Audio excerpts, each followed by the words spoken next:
SSC GD के लिए यहाँ पर मैं आपको दोस्त यहाँ पर मैंने आपके लिए तैयार कराया है कि किस सब्जेक्ट से कितने क्वेश्चन इस बार आप मान के चले।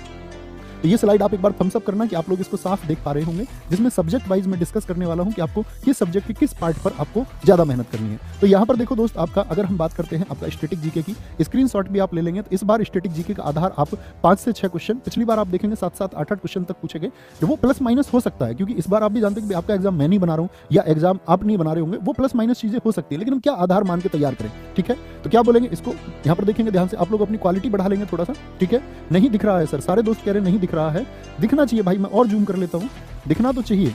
ठीक है, यहां देखेंगे, सीन टू नहीं लगाया, अभी बताएंगे दोस्त, अभी आप लोग देख पा रहे हैं, अब तो सबको दिखना चाहिए।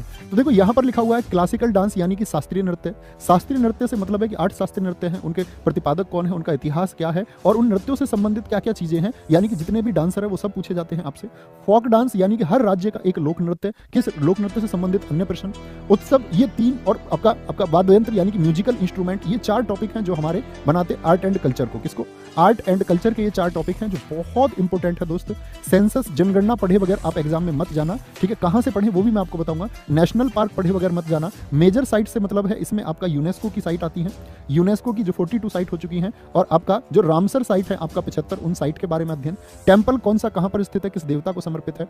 और स्पोर्ट्स, भाई साहब आपका स्टैटिक जीके में 50% का पार्ट स्पोर्ट्स का है, यानी स्पोर्ट्स से मतलब क्रिकेट से संबंधित सभी क्वेश्चन आपके। ठीक है, क्रिकेट से संबंधित सभी प्रश्न, फुटबॉल, हॉकी और अन्य स्पोर्ट्स से उनकी जो ट्रॉफी है और उनके जो टाइम, नेबरिंग कंट्रीज यानी भारत और उसके पड़ोसी देश, उनमें किसकी ऊंची चोटी है, क्या मुद्रा वहां पर है। ठीक है, और इंपोर्टेंट बुक्स, आपका इंपोर्टेंट बुक्स में दोस्त खेल और खिलाड़ियों की पुस्तक। ठीक है, खेल और खिलाड़ियों की जो पुस्तक है वो पूछी जाएंगी आपसे। ठीक है, फिर आता है आपका, इसके बाद में मैं आपको बता दूं, क्योंकि स्लाइड पर काफी कुछ हुआ तो ये शायद आपको दिख रहा होगा, तो मुझे एक बार मिटाना पड़ेगा ये। ठीक है, इंपोर्टेंट बुक्स के बाद में दोस्त आप स्क्रीनशॉट ले सकते हैं, तो आप कॉपी में तो अपनी नोट डाउन कर ही लेंगे।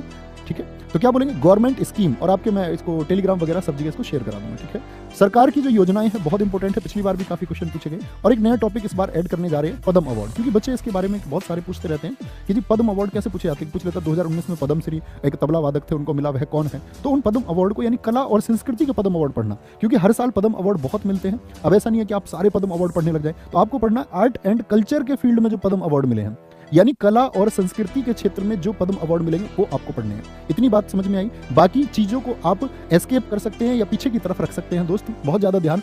बाकी चीजों को कहने का मतलब है कि ऐसा नहीं है कि छोड़ ही देना है एकदम से, कहने का मतलब है उन पर एक विशेष ध्यान देने की जरूरत नहीं है, विशेष ध्यान इन चैप्टर्स पर आपको देना होगा। इकोनॉमिक्स की अगर हम बात करें, यहाँ पर सेक्टर ऑफ इकोनॉमी यानी अर्थव्यवस्था के क्षेत्र, प्रथम, द्वितीय, तृतीय, उसमें कौन कौन सा आता है। नेशनल इनकम के बारे में अच्छे से पढ़ लेना, नेशनल इनकम कैसे प्रभावित होती क्या है, इसी में आपका जीडीपी वगैरह सब कुछ आएगा। और यहाँ पर एक मैंने टर्म लिखी है इकोनॉमिक्स में, फुल फॉर्म एसएससी जीडी के एग्जाम के लिए, यानी बैंकिंग की, और आपका साथ में फुल फॉर्म जितनी भी है। 5 ईयर प्लान, आप देखो पिछली बार इकोनॉमिक्स के जितने क्वेश्चन आए उसमें से 50% क्वेश्चन तो 5 ईयर प्लान से है, लेकिन 5 ईयर प्लान में हम क्या करते हैं, पहली, तीसरी, चौथी, 5वीं योजनाओं को अच्छे से पढ़ लेते हैं। लेकिन आप देखोगे अब क्वेश्चन जो बनते हैं एसएससी पैटर्न पर, वो 11वीं पंचवर्षीय योजना का उद्देश्य क्या था, 12वीं पंचवर्षीय योजना, यानी आपको योजनाओं को बहुत अच्छे से पढ़ना है। बैंकिंग का इतिहास आपको पढ़ना है, बैंकिंग में आरबीआई और आपके जितने नेशनलाइज बैंक है उनको पढ़ लीजिए। बाकी बैंकों के बारे में तो उनकी स्थापना, उनके हेडक्वार्टर क्या, आरबीआई को बहुत अच्छे से जान लेना। ठीक है, हिस्ट्री की बात मैं करूं दोस्त, आपका यहाँ इकोनॉमिक्स मैंने बताया 1 से 2 क्वेश्चन का आधार मान के तैयारी करना।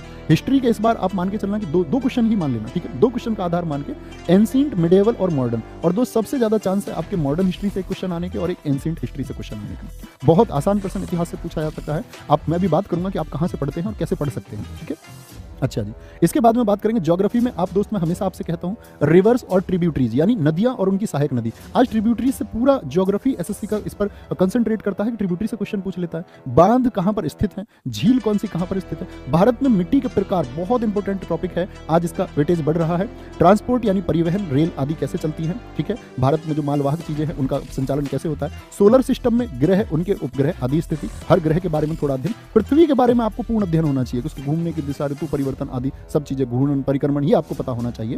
हिल्स, पहाड़ी की मतलब स्थिति, कौन सी पहाड़ी किस राज्य में स्थित है। वेदर, मौसम आपको पढ़ना है एक चैप्टर। और एग्रीकल्चर एंड ग्रीन रिवॉल्यूशन, दोस्त यहाँ पर एक टॉपिक लिखा हुआ है, आप इसको देख सकते हैं नीचे, एग्रीकल्चर एंड ग्रीन रिवॉल्यूशन। इसका मतलब है कि जो हरित क्रांति हुई, हरित क्रांति से मेरे भाई आज एसएससी के एग्जाम्स में इतने क्वेश्चन पूछे जाते हैं, बहुत भर भर के क्वेश्चन पूछे जाते हैं। ठीक है, तो आपको ये ग्रीन रिवॉल्यूशन बहुत अच्छे से पढ़ लेना है। अच्छा, इसके बाद में बात आती है आपका इंपोर्टेंट आर्टिकल्स की। ठीक है, इंपोर्टेंट आर्टिकल्स की इंपॉर्टेंट आर्टिकल्स यानी कि पॉलिटी में ये सब जानते ही पूछा जाता है, लेकिन पॉलिटी का वेटेज आप मैं बताऊं स्टैटिक जीके के बाद में दूसरे नंबर पर रखकर चलें कि पॉलिटी ऐसा सब्जेक्ट होगा जो दूसरे नंबर पर आपके लिए बहुत इंपॉर्टेंट है। एक तो स्टैटिक जीके और एक पॉलिटी को बहुत अच्छे से तैयार करना है। प्रियम्बल प्रस्तावना को बहुत अच्छे से आपको पढ़ लेना, इससे क्वेश्चन बनता है। सोर्सेज ऑफ कॉन्स्टिट्यूशन यानी संविधान के स्रोत क्या है। फंडामेंटल राइट मौलिक अधिकार, दोस्त देखो मौलिक अधिकार और डीपीएसपी यानी कि जो आपके आर्टिकल 12 से 35 और आपका आर्टिकल 36 से 51 तक, यहां तक आपका अगर पॉलिटी से 3 क्वेश्चन बन रहे हैं तो आप देखेंगे कि 1 से 2 क्वेश्चन तो इसी एक पार्ट से आपके बन जाएंगे, ठीक है। फंडामेंटल ड्यूटी से 1% फिर बनना तय हो जाता है यहां पर। और अगर इस पार्ट को नेग्लेक्ट करेगा तो फिर कॉमन क्वेश्चन आपका प्रेसिडेंट बहुत इंपॉर्टेंट पार्ट है, पार्लियामेंट्री